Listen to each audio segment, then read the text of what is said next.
In a tale that bridges continents and cultures, the swift and elegant cheetah embarked on an extraordinary journey from its native African savannas to the diverse landscapes of India. This documentary captures the awe-inspiring narrative of how these magnificent creatures, known for their unmatched speed and grace, made a triumphant return to a land that once revered them as symbols of royalty and power. Join us as we unravel the captivating story of the cheetah's reintroduction to India, their adaptation to a new environment, and the collective efforts to ensure their survival. First, let's dive into why cheetahs went extinct in India in 1952 due to a combination of factors that contributed to their decline and eventual disappearance from the subcontinent. Here are some of the key reasons. Hunting by royalty and aristocracy. In ancient times, cheetahs were highly prized by Indian royalty and aristocracy for their exceptional hunting abilities. They were captured and trained for hunting expeditions, contributing to a significant decline in their number. The demand for cheetahs as status symbols and hunting companions led to their overexploitation. Loss of habitat. As human populations grew and civilizations expanded, the natural habitats of cheetahs in India were gradually destroyed and fragmented. Forests were cleared for agriculture, grazing, and settlements, leaving cheetahs with reduced space and prey availability. Decline in prey. Cheetahs primarily feed on small to medium-sized ungulates, such as deer and gazelles. The depletion of these prey species due to habitat loss and hunting not only reduced the availability of food for cheetahs, but also heightened competition with other predators. Disease and genetic isolation. Cheetah populations are known to have low genetic diversity, which makes them vulnerable to diseases.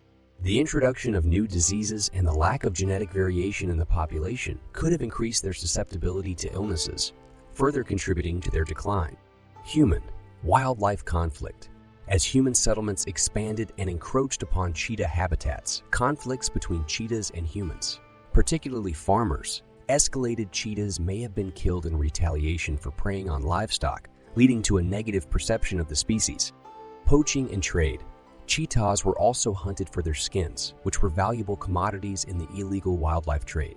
Their body parts were used for traditional medicine and ornamental purposes, driving further decline in their numbers. Lack of legal protection. The absence of strong legal protections and conservation measures for cheetahs in India allowed these threats to continue unchecked, exacerbating their decline. The cumulative impact of these factors eventually led to the extinction of cheetahs in India. While efforts are being made to reintroduce cheetahs to the country, the historical and ecological factors that contributed to their decline serve as a reminder of the importance of proactive conservation measures and the need to address both direct and indirect threats to endangered species. But after 70 years, the Prime Minister of India reintroduced cheetahs back to India. But the plan to reintroduce these remarkable creatures did not go in the right pathway. There have been many deaths regarding these animals. The hope was that Project Cheetah would breathe new life into the vanishing legacy of these majestic creatures. The decision to import cheetahs from Namibia and South Africa was a bold step towards restoring a piece of India's natural heritage. However, the recent deaths of 6 cheetahs, 3 cubs and 3 adults, at Kuno National Park have cast a shadow of concern over the viability of the reintroduction effort.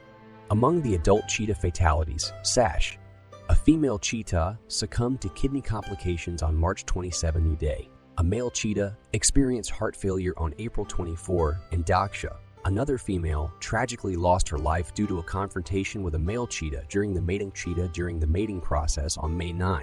These losses underscore the delicate balance that must be maintained for the success of such reintroduction programs. Several factors could be contributing to the cheetah's vulnerability and mortality within their new Indian habitat. Acclimatization challenges. The imported cheetahs, although genetically related to their Indian counterparts, are still foreign to the specific environmental conditions and prey availability of Kuno National Park. This adjustment period could potentially expose them to stress, disease, and competition with other native predators. Intraspecific aggression. The tragic death of Daksha during a confrontation with a male cheetah highlights the potential for aggression and conflict within a confined space. These encounters can lead to injuries, fatalities, and disruptions to the natural behavior of these animals. Health and disease. The cheetah's immune systems may be susceptible to new diseases or pathogens present in their new habitat. Poor health can make them more vulnerable to complications and fatalities, as was the case with Sash's kidney complications and Ude's heart failure. Genetic diversity. Cheetah populations globally are known for their limited genetic diversity due to past population bottlenecks. The lack of genetic diversity can make them more susceptible to diseases and other health issues.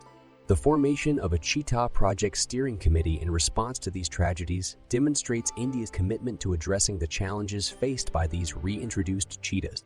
This committee will play a crucial role in reviewing, monitoring, and advising on the progress and strategies of the reintroduction plan, hopefully paving the way for more informed and effective conservation efforts. While these setbacks are undoubtedly disheartening, they also emphasize the complexities of species reintroduction and the need for meticulous planning, continuous monitoring, and adaptive management. As the nation mourns the loss of these cheetahs, it is a poignant reminder that the journey to restore a species is a challenging and multifaceted endeavor, requiring unwavering dedication and a thorough understanding of both ecological and human factors. In the wake of the recent deaths of cheetahs at Kuno National Park under the ambitious Project Cheetah initiative, it is imperative that we recognize the intricate challenges inherent in species reintroduction and the importance of concerted efforts to address these complexities. The loss of these cheetahs is a somber reminder of the fragile balance that must be maintained when attempting to reintroduce a species into an environment that has undergone significant changes since its disappearance. These setbacks underscore the need for comprehensive research, adaptive management strategies, and a deep understanding of the ecological, genetic, and behavioral nuances that govern the lives of these magnificent animals.